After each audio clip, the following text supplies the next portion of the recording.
Ora então, sejam bem-vindos aqui à reta final deste nosso primeiro dia de cimeira.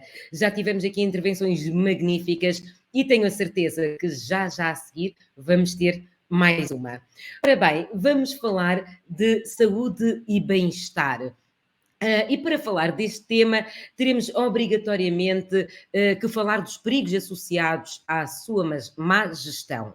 E aqui, infelizmente, talvez o mais falado atualmente seja o burnout. Mas será que sabemos exatamente o que significa e como se pode identificar e evitar? Para nos falar deste tema, temos connosco a Lívia Mandelli, do nosso país irmão, o Brasil. A Lívia é especialista em mudança comportamental de executivos e consultora na área de gestão de pessoas, com metodologia desenvolvida a partir dos seus estudos sobre funcionamento da mente, diversidade comportamental e saúde emocional. Lívia atua nos últimos 12 anos em coaching, em mentoring, workshops de team building e autoconhecimento em liderança em empresas na Europa, na América do Norte e no Brasil. Ora bem, para fechar em grande, então temos o tema Burnout. E agora, Lívia, o palco é todo seu.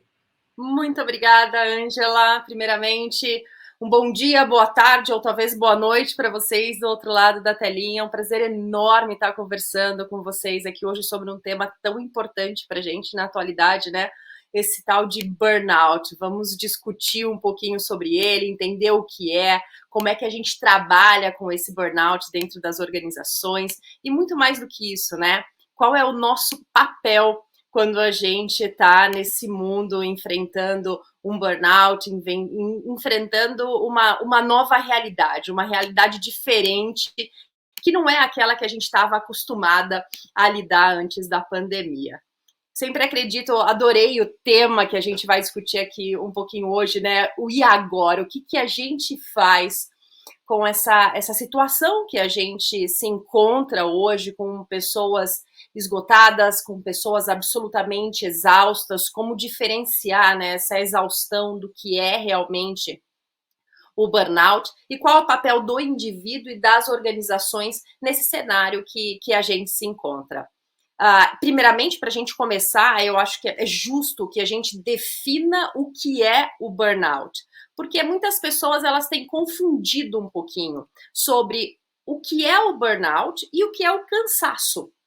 Então, é de extrema importância entendermos que o burnout ele é um distúrbio psíquico, ele é doença.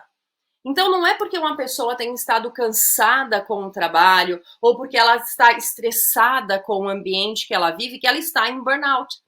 O burnout, ele é um distúrbio que tem várias consequências. E consequências no âmbito emocional, no âmbito físico, no âmbito psicológico.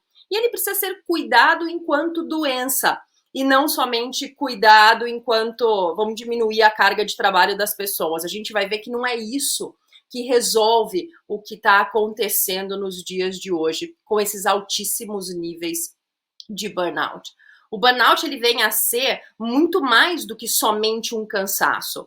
Ele é uma exaustão extrema, algo onde a pessoa ela vai perdendo a vontade de fazer as coisas por um esgotamento emocional enorme dentro dela.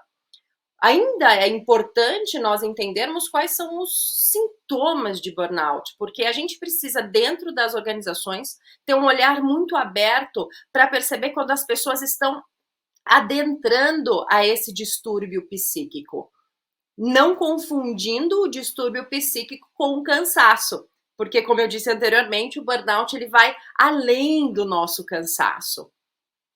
Eu gostaria de trazer para vocês que 3 pontos importantes quando a gente está olhando para o burnout, eles se fazem extremamente relevantes no que tange a exaustão mental e física, há uma certa desconexão da pessoa com o que está acontecendo e, é claro, consequentemente prejudicando a eficácia dessas pessoas no ambiente de trabalho.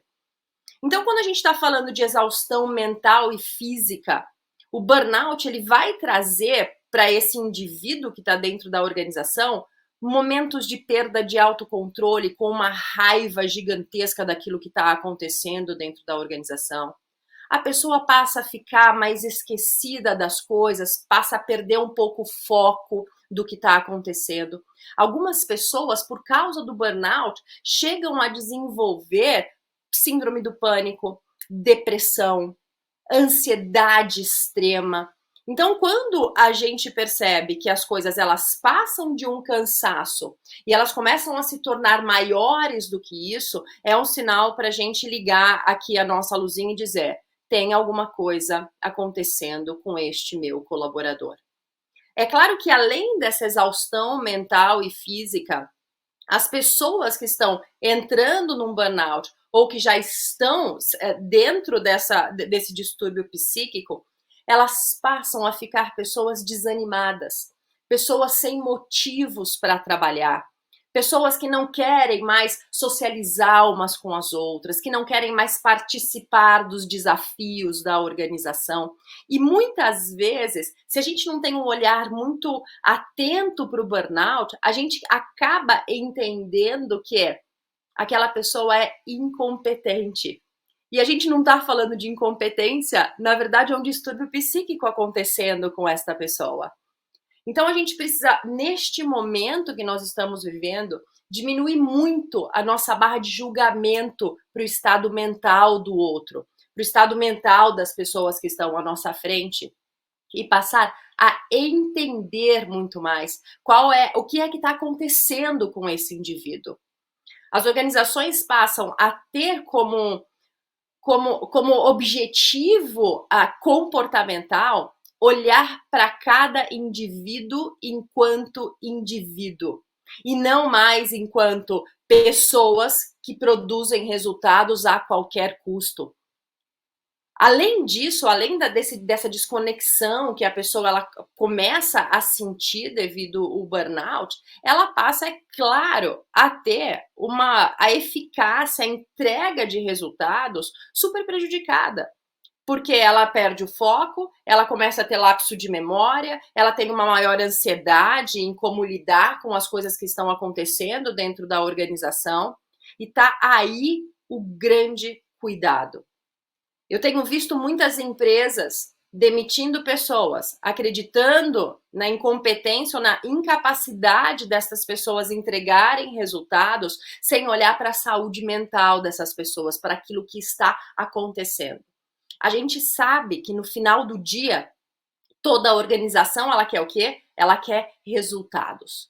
Mas para que haja resultados eficazes na era que a gente está vivendo, nós precisamos olhar cada indivíduo enquanto indivíduo.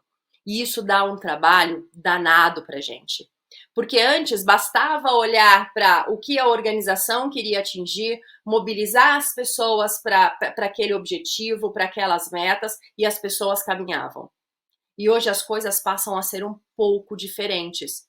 As pessoas passam a querer qualidade de vida enquanto elas trabalham. As pessoas não querem mais trabalhar e depois serem felizes. As pessoas querem a felicidade dentro do trabalho. Então, querendo a felicidade dentro do trabalho, nós precisamos ter esse olhar muito mais apurado para os indivíduos. O que é que traz esse bem-estar para as pessoas?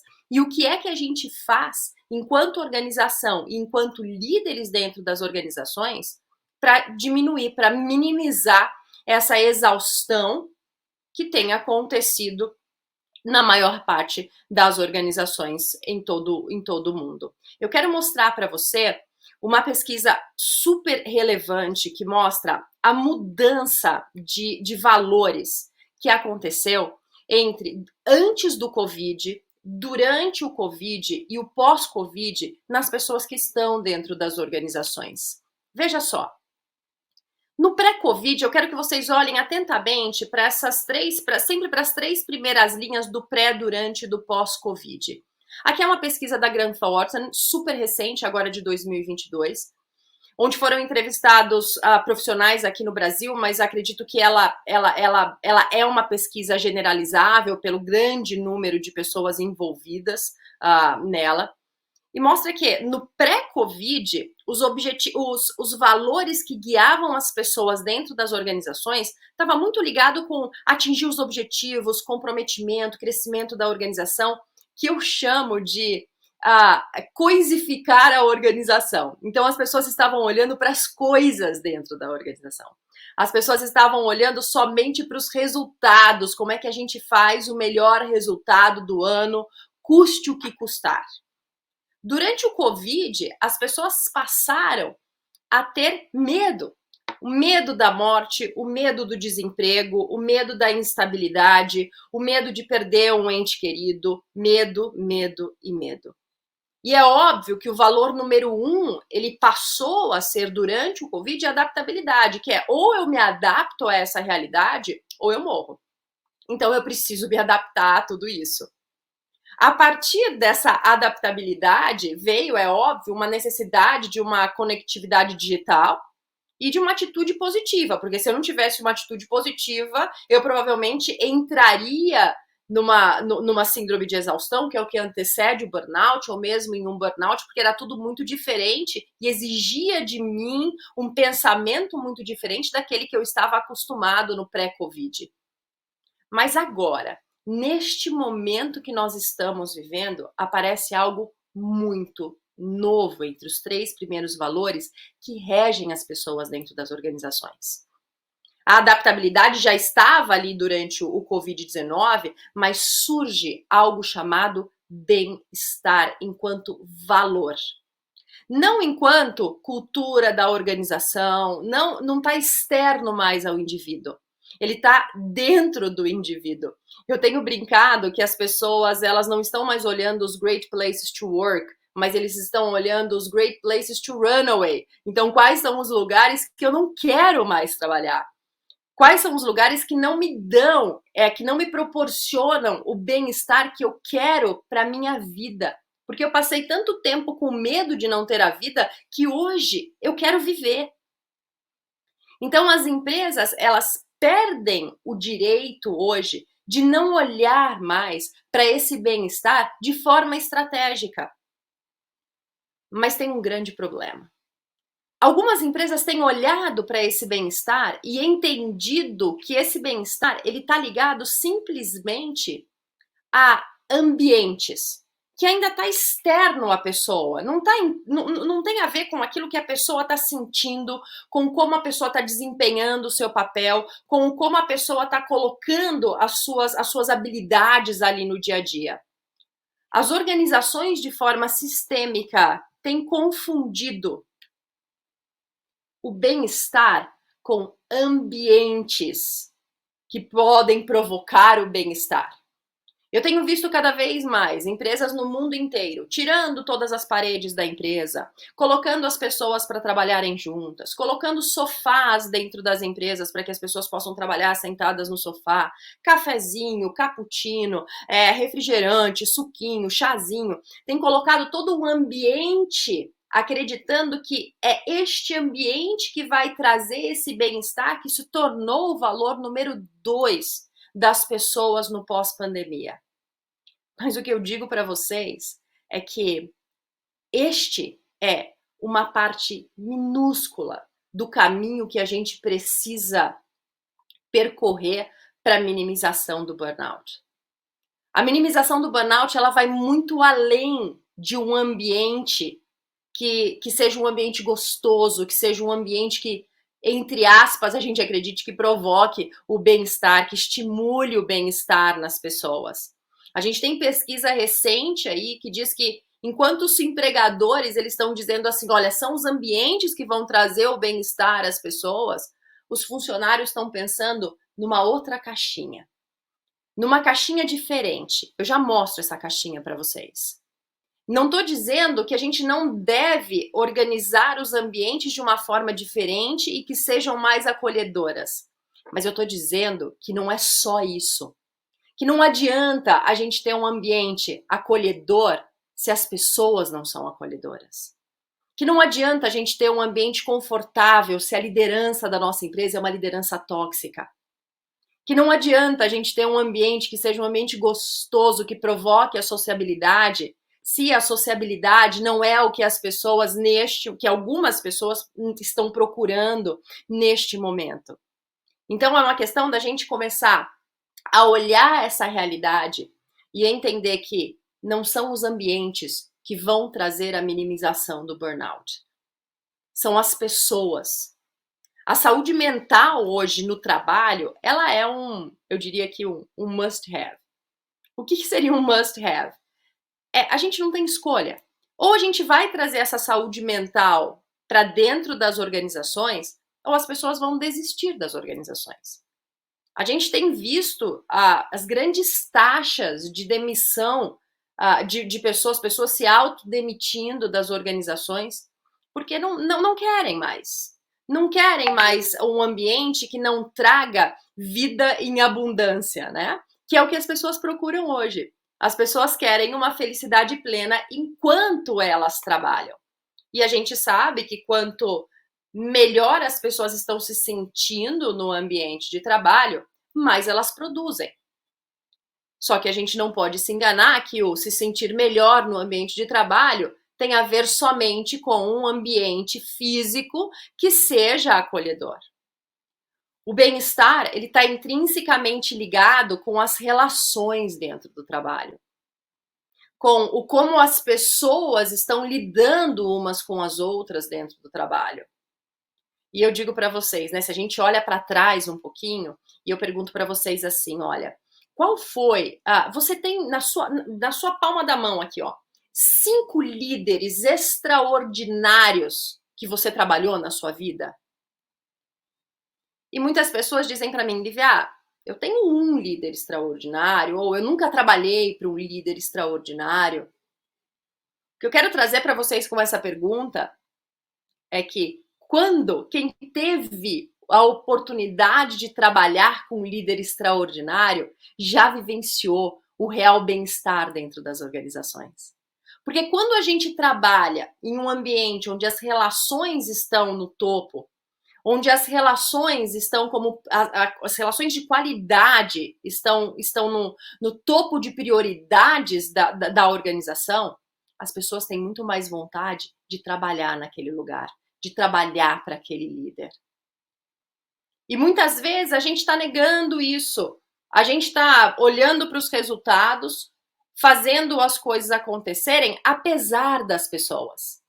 E chegou a era de fazer com as pessoas e não apesar das pessoas. E isso implica numa mudança de mentalidade enorme para toda a liderança das organizações.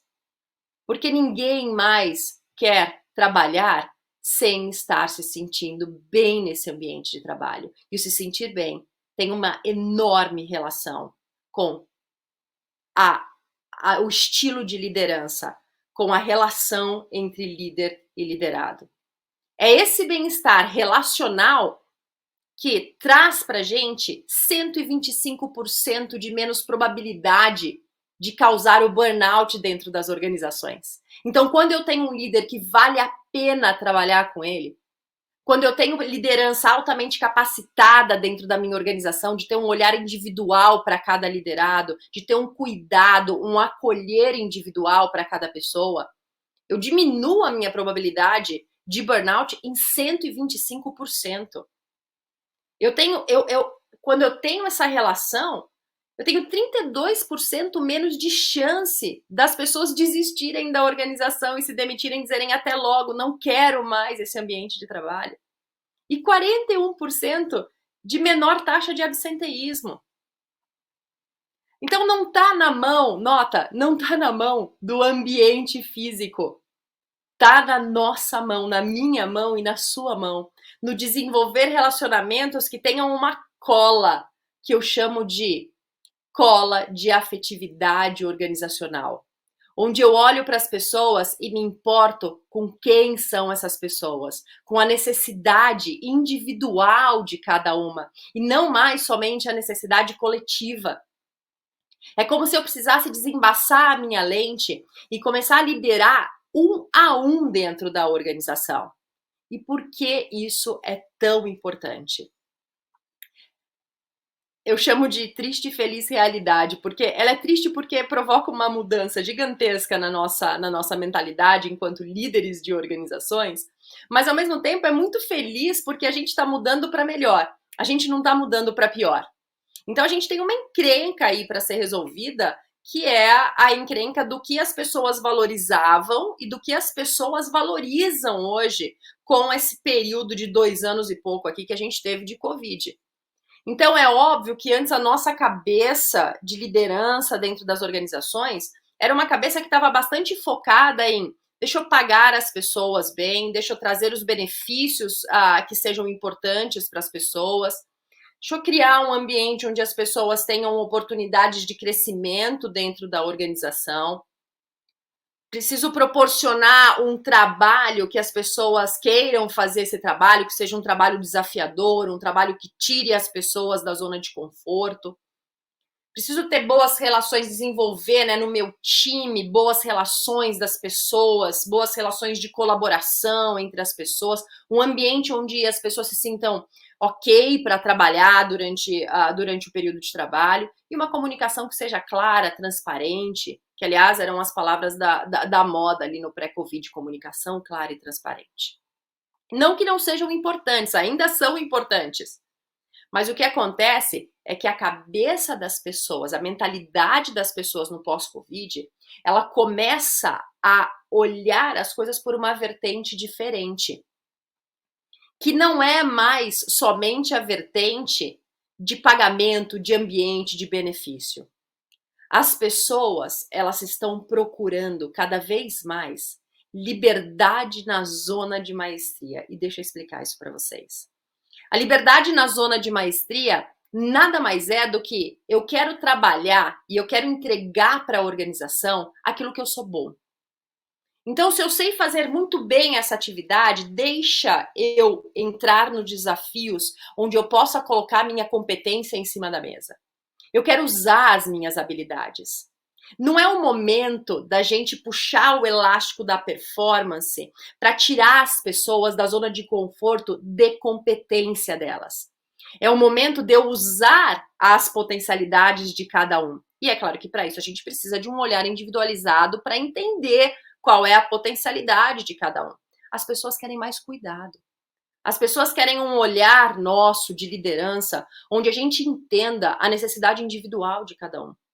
Não querem mais serem tratados como um grupo, um coletivo. Eles querem ser tratados de forma individual, levando em consideração a necessidade de cada um. E é óbvio que elas querem vida no trabalho. Elas não querem trabalho e depois ter vida. Elas querem vida enquanto elas trabalham. E essa vida implica na gente usar as habilidades que essas pessoas têm enquanto potencialidades no dia a dia. E é aí que a gente vai diminuindo toda a ansiedade, diminuindo toda a síndrome da exaustão e conseguindo finalmente caminhar na trilha de minimização de burnout.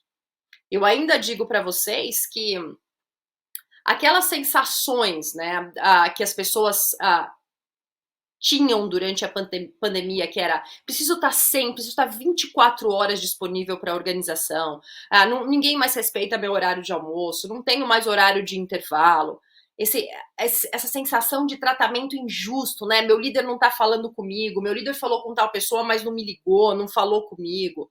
Uma carga de trabalho excessiva, o líder que se sentiu inseguro durante a pandemia e precisou microgerenciar, precisou tirar a autonomia das pessoas para ter certeza que as coisas iriam ser entregues, ou mesmo uma falta de apoio ali no medo das pessoas que elas tiveram durante o período pandêmico. Essas sensações vigentes, elas trazem resquícios para o pós-Covid. Elas trazem pessoas que mudaram os seus valores, como eu mostrei para vocês. Elas trazem pessoas que valorizam coisas diferentes que elas valorizavam antes e que elas hoje querem um negócio chamado vida em abundância. E essa vida em abundância dentro das organizações, a gente não consegue dar isso para as pessoas através somente de programas de bem-estar. Não adianta nós termos programas maravilhosos de bem-estar se a gente tem liderança tóxica, se a gente tem relações tóxicas, se as pessoas não gostam de trabalhar umas com as outras dentro da organização. Então, quando a gente começa a cavar o burnout e a entender o que a gente pode fazer de diferente para minimizar isso que está acontecendo no mundo atual, o que aparece no topo da lista é relacionamento. É relacionamento das pessoas, é o relacionamento do líder com o liderado que muda todo o cenário. É claro que não é só isso está no topo, mas vem algumas coisas embaixo disso, onde, enquanto organização, a gente precisa estar se preocupando. E aí eu trouxe para vocês aqui 5 pontos super importantes. O primeiro ponto é a oportunidade de crescimento, mas não é a oportunidade de crescimento da pessoa estando fora da sua zona de conforto. É a oportunidade de crescimento da pessoa dentro da sua zona de conforto. É a oportunidade de crescimento dela mostrando assim, olha, eu tô te olhando, eu tô te vendo e eu sei o que você quer da organização. Eu sei o que você quer aprender, então eu possibilito situações no seu ambiente onde você possa aprender para que você possa crescer. Também tem uma proteção contra danos, e esses danos, eu digo para você, que são danos psicológicos. Mais do que nunca, a linguagem inclusiva, a linguagem, uma comunicação não violenta, o carinho na forma de falar com as pessoas, o não minimizar, né, a existência das pessoas dentro da organização, se torna sine qua non para a gente. Assim como criar conexão, né, conexão entre as pessoas que trabalham, cultivando culturas que sejam culturas de inclusão, de pertencimento, com relacionamentos absolutamente confiáveis. A gente precisa dar oportunidade para as pessoas de harmonizarem o trabalho com a vida delas. E não que seja 8 horas trabalhando, 8 horas vivendo e 8 horas simplesmente dormindo. Não é isso. A harmonia trabalho e vida, ela é individual. Cada um faz do seu jeito. Mas precisa existir e a empresa precisa levar isso em consideração. Assim como trazer a importância do trabalho das pessoas para ela, trazer um significado, trazer um salário onde a pessoa se sinta reconhecida por aquilo que ela está entregando. Então a gente tem tanto uma questão relacional, líder e liderado, que está no topo da necessidade para minimização de burnout, como essas 5 esferas que todas as organizações precisam trabalhar fortemente. E para isso, óbvio, nós precisamos começar a desligar o nosso botão do automático, a deixar de fazer as coisas automaticamente no nosso dia a dia, enquanto líderes das grandes organizações, e começar a fazer as coisas de propósito. Não é com propósito não, tá, pessoal? É de propósito mesmo. A gente precisa ter consciência do impacto daquilo que a gente está desenvolvendo dentro da organização e do nosso comportamento nas pessoas, na cultura e na forma como as pessoas interagem dentro da organização. E não é fácil, porque a gente tem mania de ligar o nosso botão do automático e trabalhar o dia inteiro como se fosse a coisa mais tranquila no mundo. Só que agora a gente tem uma preocupação com cada ser humano de forma individual. E essa preocupação exige que a gente não faça mais as coisas no botão do automático, mas que a gente esteja regulando as nossas emoções e regulando as nossas atitudes para que a gente traga maior engajamento afetivo organizacional das pessoas com a gente, para que as pessoas se sintam acolhidas, para que as pessoas se sintam próximas da gente enquanto elas trabalham. É claro que a gente sabe que o burnout ele é a nossa doença. E eu queria trazer um ponto super importante para vocês, que é o cuidado com a digitalização. A gente sabe que a gente não tem escolha, a digitalização está aí, o ambiente híbrido está aí, e é o que a gente tem de realidade, mas a conexão visual com as pessoas, o olhar no olho das pessoas, o desenvolver esse relacionamento de qualidade, ele diminui substancialmente a ansiedade, a depressão e os esgotamentos mentais. Então, isso não significa que a gente tem que falar volta todo mundo para o ambiente, pro ambiente face to face. Não é isso. Mas a gente tem que tomar um cuidado para que a gente não se afaste das pessoas. O olhar no olho traz para nós uma sensação de conexão social. E como nós somos seres sociais, esse monte de reuniões que a gente tem e o ambiente somente digital, ele pode causar ainda mais essas 3 doenças que vêm com tudo nessa nossa nova era. Então, fazer as reuniões de câmera aberta, olhando no olho das pessoas e desenvolvendo uma relação aqui com as pessoas, pode ser um grande diferencial nesse período de volta do Covid. E é só um ponto de atenção para a gente, porque muitas vezes a gente quer resultados maravilhosos para a organização, a gente quer pessoas saudáveis dentro da organização e a gente não está tomando cuidado com os pequenos detalhes que podem levar as pessoas ao burnout. O burnout, ele é um sinal de alerta, só que ele é um sinal de alerta onde ele é o sinal de alerta para mim, enquanto líder de uma organização, e ele é um sinal de alerta para as culturas organizacionais.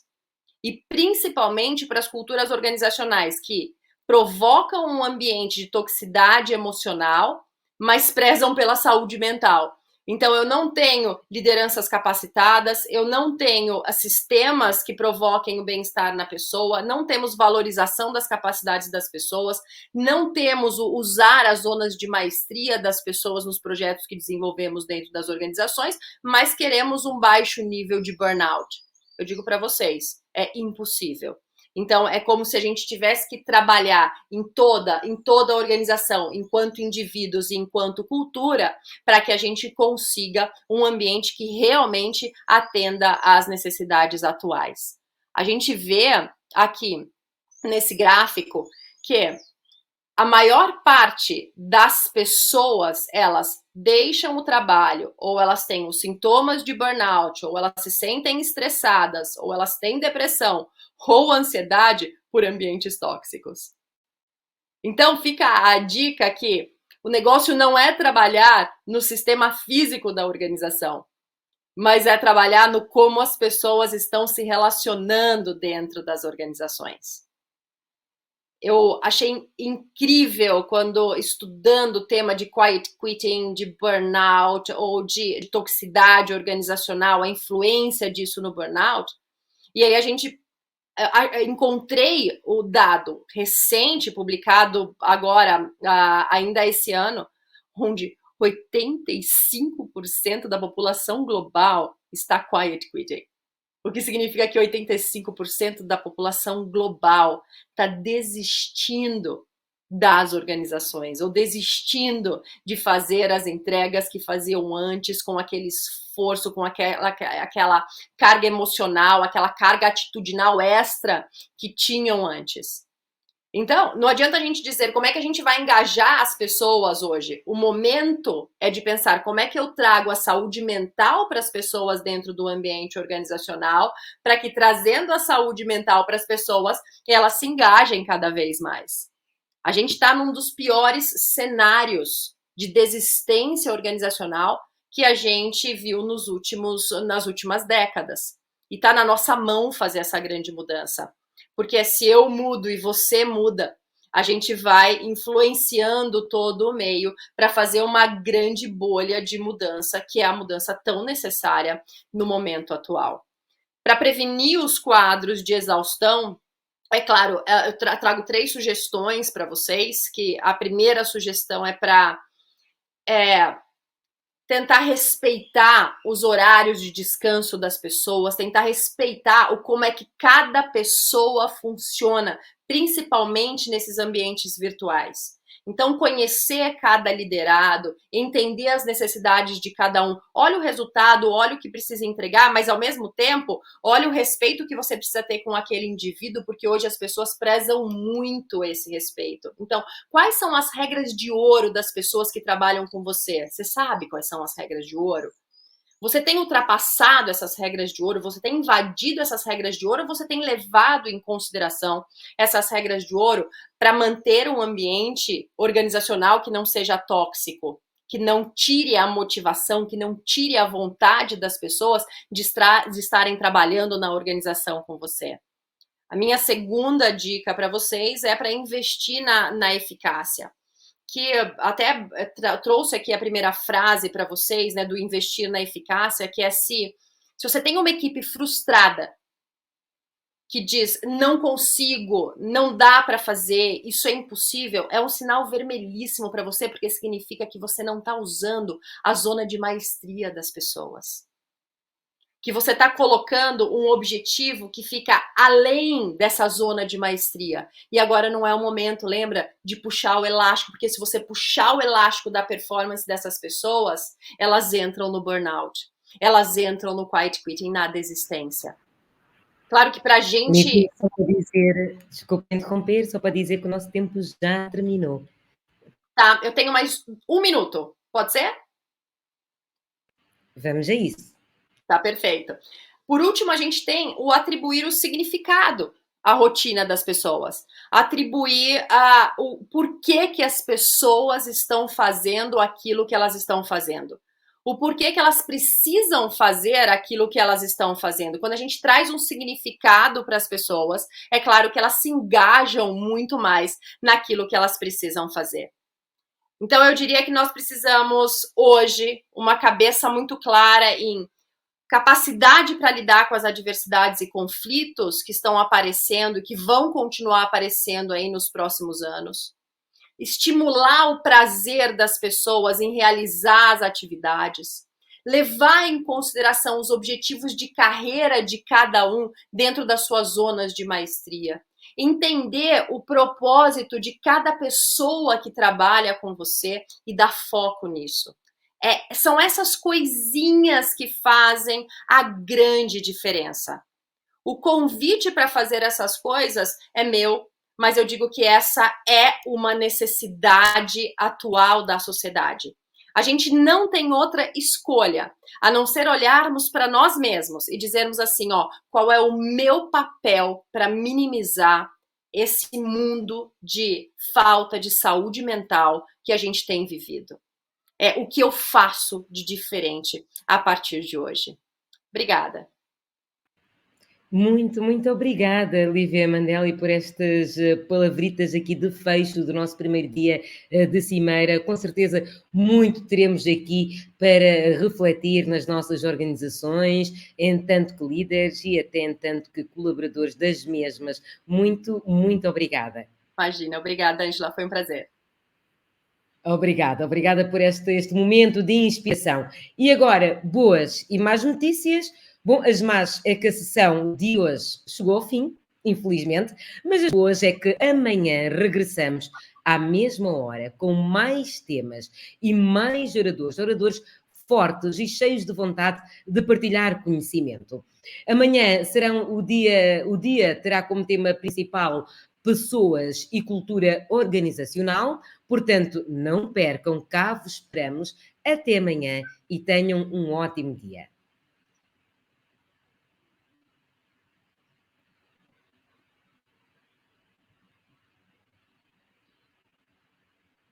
A vida é feita de sonhos, alguns grandes, outros pequenos. Sonhos que nos parecem mais distantes. Sonhos de amor, de vidas em conjunto. Sonhos e sacrifícios que constroem o nosso futuro. Qualquer que seja o teu sonho, o teu objetivo ou a tua caminhada, agora podes contar com um parceiro que te ajuda a realizar os teus sonhos. Access Bank. Mais que um banco.